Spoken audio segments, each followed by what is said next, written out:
Well, hey, North Park Community Church, Pastor Luke here with another episode of First Looks, and we will be continuing on in our series through Matthew, which we're calling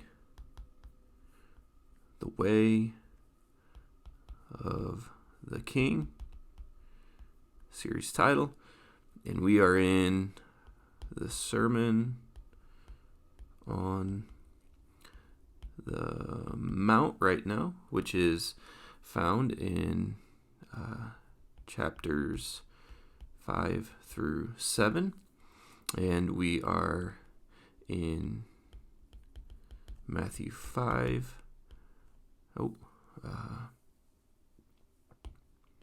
26 through 36. Oh, excuse me. 26 is where we left off. 27 through 37. And as we look at this, we're going to see three teachings from Jesus on three different topics that could each in their own right be their own message. Similar to how I handled anger last week. Last week I took anger by itself, and we talked about how murder is equated with anger, and insults that come out of our mouths are just as warranted of the judgment of God as to actually end someone's life. And it's a hard teaching, but then we see that the reason that God takes murder and anger so seriously is because God loves life and values life. And so Jesus then gives us two kind of mini parable scenarios that show us the wisdom of the ethic of the command for us to walk in, and they're all about having an urgent, serious, intentional pursuit of reconciliation whenever there's conflict or dispute. So rather than allowing our anger to get a foothold, we seek to set our anger aside to pursue reconciliation. So we could follow that same model for each one of these three sections that we're going to look at today, but I think there is also something that brings a unifying harmony to all three of these sections, which is why I'm taking them all together. And so if I were to maybe give a unifying theme of these, it would be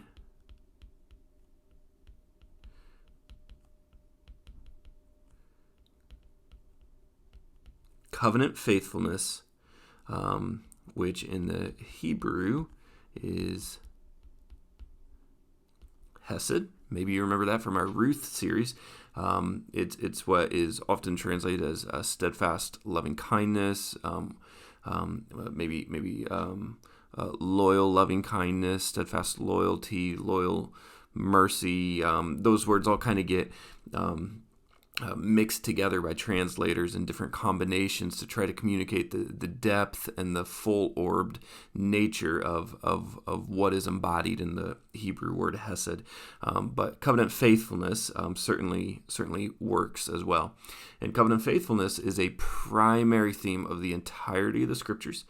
God says that he is slow to anger, but abounding in hesed, steadfast loving kindness. And so steadfast faithfulness is a characteristic of God, one that he invites us into, and one that he calls us to embody and represent and reflect as his image bearers. And that thread, I believe, weaves throughout these three different kind of wisdom paragraphs that we'll look at. It's worth remembering that the Sermon on the Mount is written by and large in a wisdom style of literary form. It's wisdom literature from Jesus. So let's go ahead and maybe just do a quick overview of the three sections that we'll see. Number one is lust. Number two, divorce. And number 3, oaths. Okay. Now, granted, these are some difficult passages. There are some hard sayings, some of which I will address now, some of which I will table for a future passage that will explore the topic to a fuller degree and give us more content to work with, but I'll at least touch on everything. But I do want to trace kind of that primary theme for us to receive and respond as we follow the way of the King, to keep the imagery going. So, all right, let me get a new color here. Okay, let's look at lust, the first one here. Jesus said, "You have heard that it was said, you shall not commit adultery." Now this is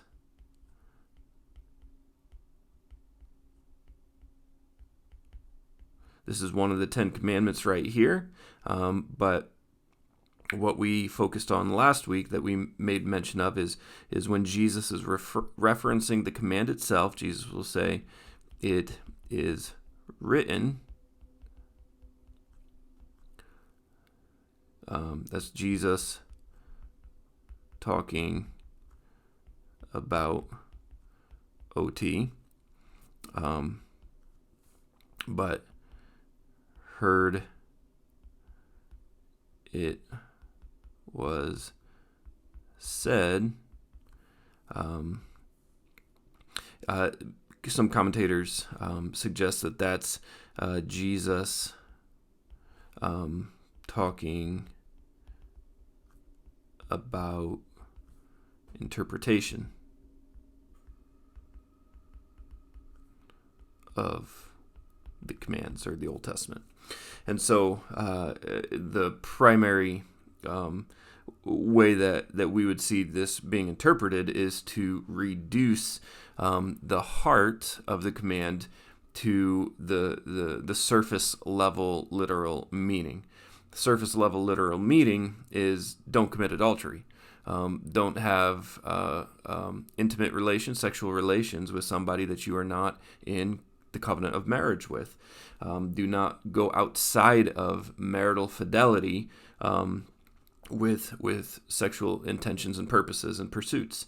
And so that would be the reduced minimal interpretation, just the face value.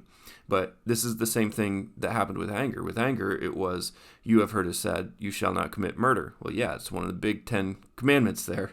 But what Jesus reveals to us is that the command was given because there's a deeper heartbeat of the command, and that God loves life, God promotes life, God sustains life, God preserves life. God calls us to be life givers and life carers of life as well. And murder is the antithesis of that in the utmost. And so rather than stopping the interpretation of the law at the surface level face value, Jesus, he calls us to go even further to the heartbeat of the law and to take the heartbeat of the law and to absorb it into the heartbeat of who we are as image bearers of the law giver, who is God. So he goes on to do that for us, and he says, But I say to you," and this is just a reminder that Jesus, as God, is revealing the heart of the law with authority. With authority. And that's how the people respond at the end of the Sermon on the Mount. In Matthew 7 was around verse 26, 28, somewhere in there, where it says the people are amazed because he spoke as one who had authority. So this is what Jesus says about it. Rather, you have heard it said, don't commit adultery. But Jesus says, everyone who looks at a woman with lustful intent has already committed adultery with her in his heart. So just maybe a couple significant points here to emphasize. Everyone who looks, this is a present active participle, which means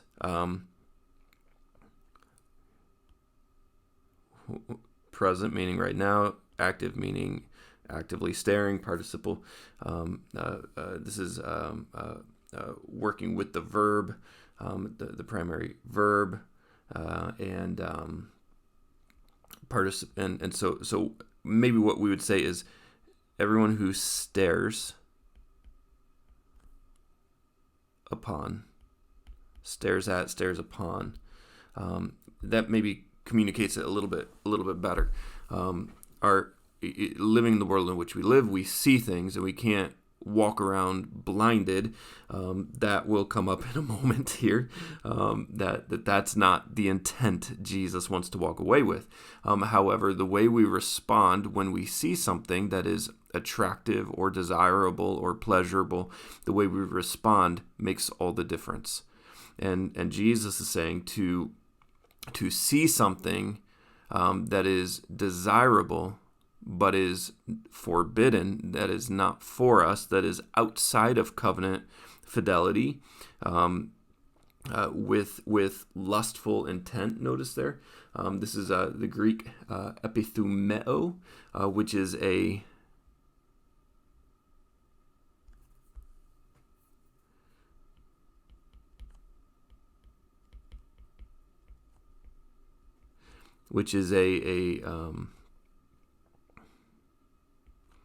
this is like an aggressive,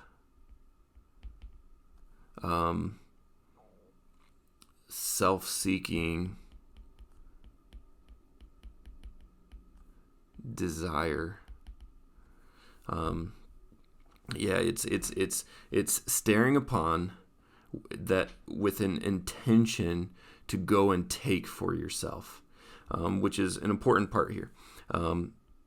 The taking for yourself that which is forbidden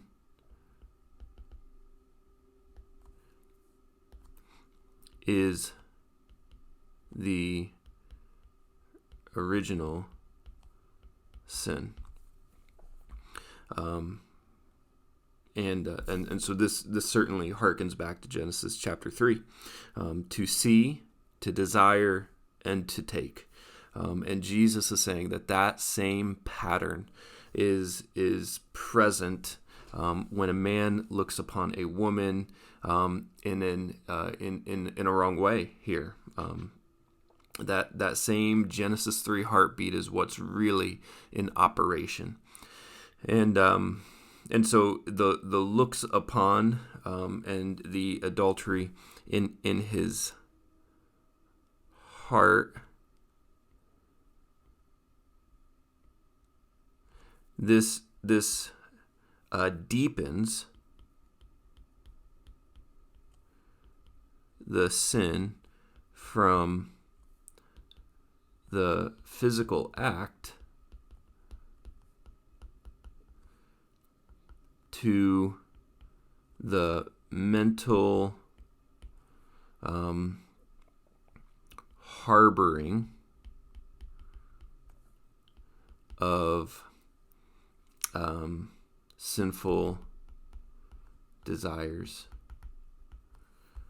to replay thoughts in your mind about somebody, just stare and to imagine, that Jesus says is that is the heart of adultery there.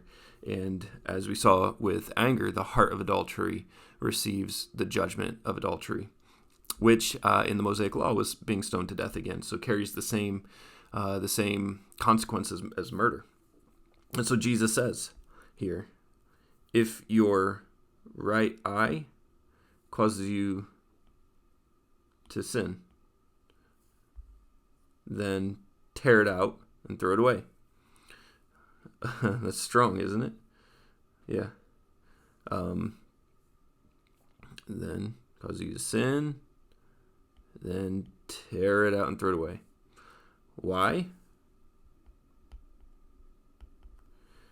Because it's better for you to lose one of your members than for you to lose your whole body.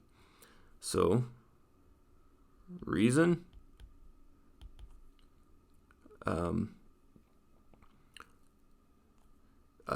The temporary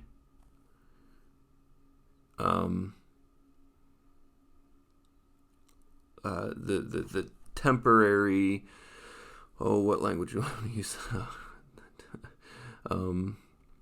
Temporary, let me just keep with the metaphor here, and let me say this is an exaggeration, a hyperbole here, I would suggest. Temporary amputation is better than eternal destruction. Your whole body be thrown into hell, Gehenna. There we have it again. If your right hand causes you to sin, what do? Cut it off and throw it away. Same thing here. Why? Because same reason.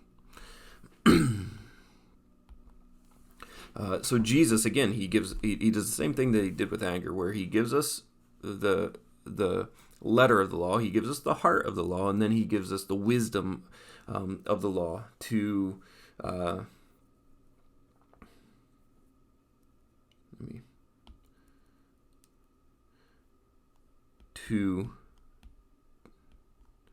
take sin with the highest degree of seriousness. Now, why do I say this is hyperbolic in nature? Because it is widely attributed to the ancient church father Origen to have been one who took this literally, castrated himself, and, well, you know what? That actually didn't cure his heart, believe it or not. You can pluck out your eye and you can cut off your hand, but that does not cure the heart. And so Jesus is being radical in his language and extreme in his language to say, yes, cut out any avenue for sin to take a hold in your life, but just plucking out your eye and cutting off your hand is not curing the heart. So don't think that being radical about sin is going to make you holy in your inner being necessarily. It's only when the heart gets cured first. Through the transformative power of the gospel and the Spirit at work within us through the process of progressive sanctification over the course of a lifetime. A lot of language there, I know. But let me go ahead and move on. Okay, so here we go. That's lust. And then he goes on to say, it was also said, okay, same thing. Now this is new.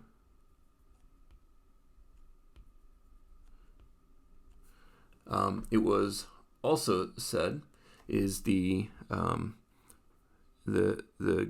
Greek conjunction de, which can be translated a couple different ways, but it could connect back here.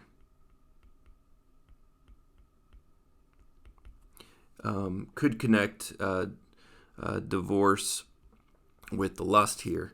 Now, this makes sense because what is a chief reason for divorce? Well, adultery would be it, no doubt about it. But I think there's something more than just that, because Jesus doesn't reduce this to only adultery. He has a wide view for divorce of really any reason. He does give the kind of the one the one reason for divorce that he'll say is acceptable. Now again, this is a fuller conversation about divorce. It will come up in chapter 19, where Jesus will the Pharisees will be trying to trap Jesus, and they'll say, essentially, can a man divorce his wife for any reason? And Jesus interacts with Deuteronomy 24, which is what this is, kind of the Old Testament passage on divorce that you go to from the law, and Jesus will interact with that more fully. And so when we get to chapter 19, I'll interact with divorce more fully as well, but I'll obviously have to interact with it here. So he says, is also said. So thinking of lust, but now also says, whoever divorces his wife, let him. I just want to put this out there as maybe something you know, but maybe if you don't, reminder. In Jewish culture, only men could initiate divorce.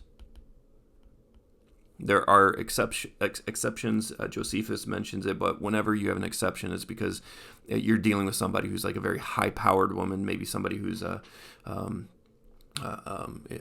governess or princess type royalty, kind of wealthy, something like that. But for the 99.9% of other women, they did not have the ability to initiate divorce. And so it's just important to remember that this male pronoun here does carry a little different weight then than it does now, in the sense that divorce is something that can be pursued by men or women. There's going to be a transcending principle here that will land for both, but I think it's just always important to remember the cultural context that's in the backdrop of Jesus' teaching. Is he's talking to a lot of women who may have been oppressed, victimized, all sorts, just really second-class citizens, not honored, revered, dignified in so many different ways. That's just important to not forget.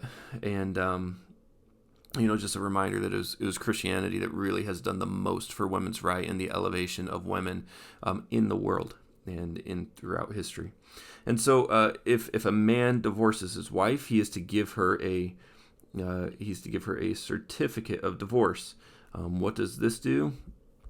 A certificate of the divorce legally releases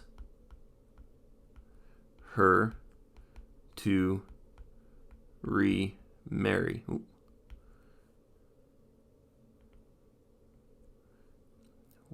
Without it, she would be left destitute,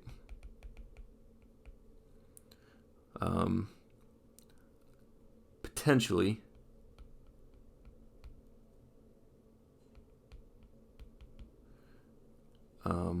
with only prostitution as a means of survival. In some cases, that was it. Wasn't always the case. You could have the wife's family, father, being willing to take her back. But again, remember, we're talking first century. She would have been taken as functionally as property to her husband's estate, and that could have been, it could have included a geographical distancing. People just died for a variety of reasons in a variety of different ways. Average lifespan was less. There's a lot of reasons why, a father might potentially not take, the daughter back, or might not be available, or whatever, and she could have been, really left to very few options, legitimate options to have a source of bread, and especially if you're including children in this, especially little girls. The husband divorcing the wife may have kept the sons, but not the daughters. There's just a lot that goes into this whole situation, which is just a reminder that divorce is sticky. This is 2 verses here, but when you apply it to a real life situation, it gets really messy. There's lots of hurt. It's just a multifaceted brokenness and just negative ramifications for it. And so Jesus says, but I say to you that everyone who divorces his wife, except on the grounds of,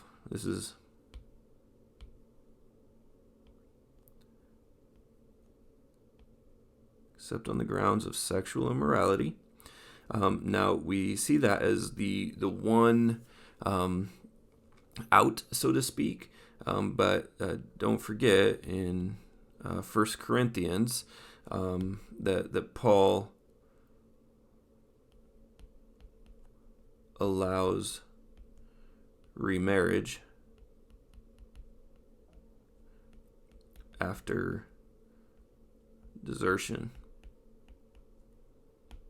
And so that just adds to the complexity of this, because we have another passage of Scripture that gives us just another out and things like that. It just adds to the complexion.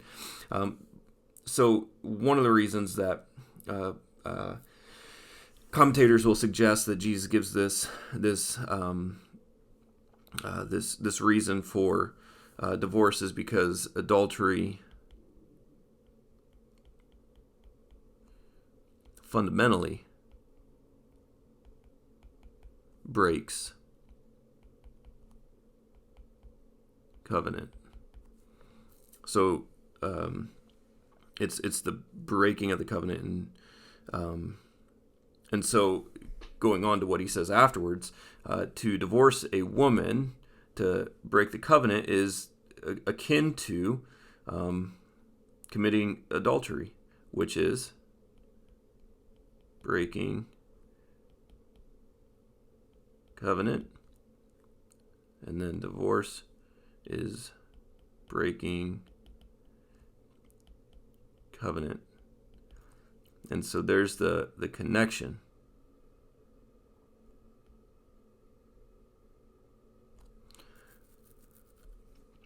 And Jesus is saying here, marriage is a covenant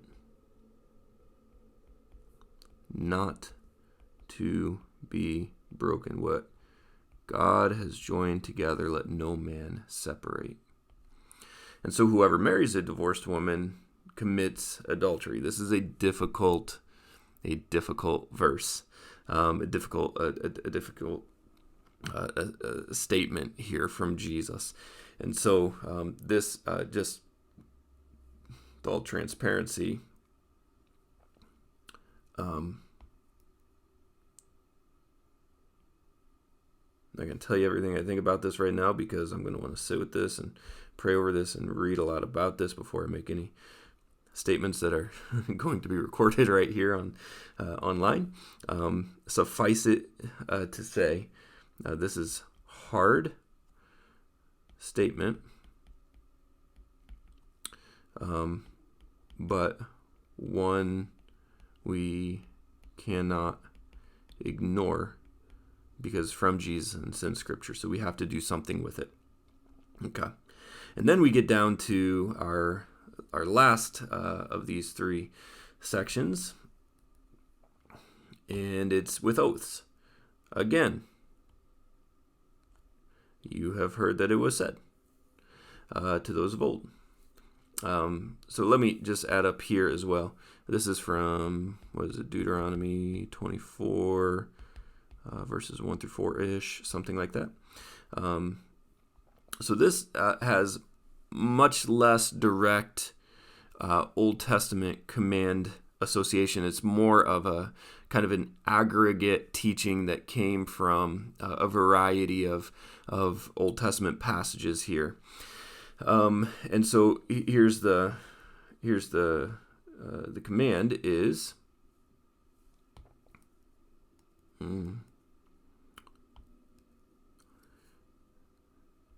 you shall not swear falsely, but shall perform to the Lord what you have sworn. Okay? Do what you say. That's what Jesus says. Or that's what Jesus says is the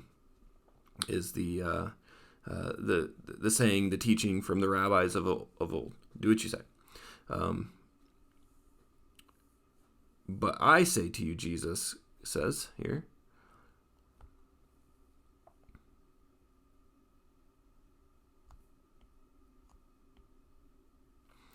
do not take an oath at all, either by heaven, by the throne of God, or by the earth, for it is his footstool, or by Jerusalem, for it is the city of the great king. Okay. So what's the point? It looks like they're saying very similar things. Here's the difference. Swear falsely,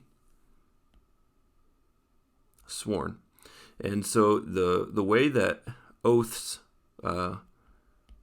functioned was oaths were taken to various degrees of seriousness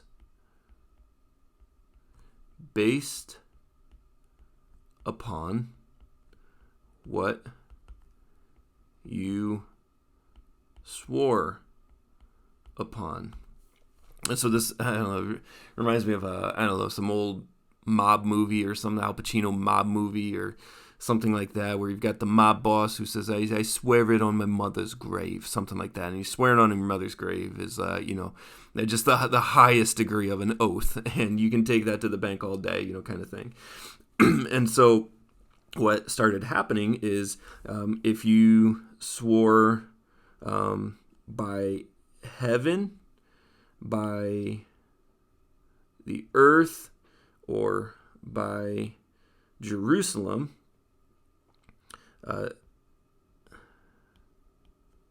these are common, important things, but not God himself. So you could break it, and it wouldn't be too dire. So you could break it. And what Jesus is saying is heaven, you swear by heaven because it's not God. Heaven is the throne of God. You swear by the earth because God is not the earth, but the earth is his footstool. You swear by Jerusalem, but it's the city of the great king. It's where the temple is. It's where God's presence resides. And so, no, you're trying to find loopholes. And Jesus says there are to be no loopholes in the promises that you make. He says, do not take an oath by your head, for you cannot make one hair white or black. Essentially, don't make promises you can't keep.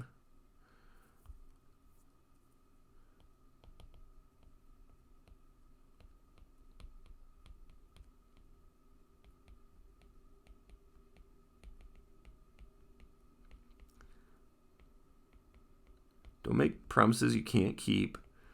And if you know you can't keep it, and so you swear by Jerusalem, because you know you can't keep it, or there's a chance you might not be able to keep it, or things aren't totally in your control, so you might not be able to deliver, so you're swearing on this lesser thing. Jesus says, no, you are not sovereign over the earth. You cannot, there are promises that you can't ensure.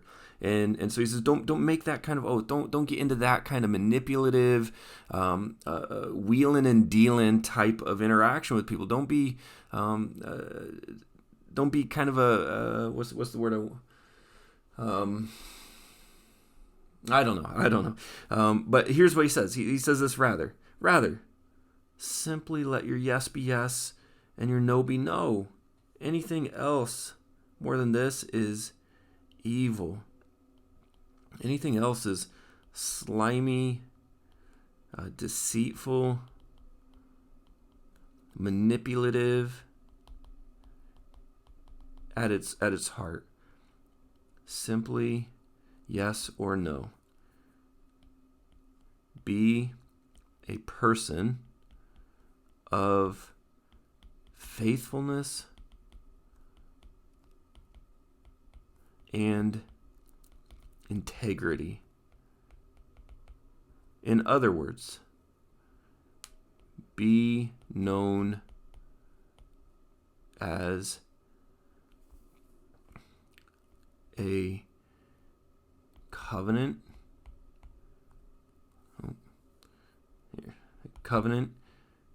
keeper, so your word is trustworthy. When you say yes or when you say no, it's trustworthy because you are known as a covenant keeper. So that's what unifies all three of these: lust, divorce, oaths. Lust is when you try to take for yourself outside of the confines of covenant. Divorce is when you break covenant. Oaths is and your approach to that is whether you're known as faithful to covenants, whether you're faithful to what you say, and a person of integrity, and that's what kind of unifies all this together. So it's good. It makes it, I think, a really compelling kind of depiction of how life in the kingdom is beautiful and where flourishing happens, and hopefully something we could all get behind. So let's receive this, embrace it, and seek to conform our lives to it. So with all that, still a lot of work to be done. I love your prayers. Please pray for me. But I look forward to seeing you on Sunday, church. I love you.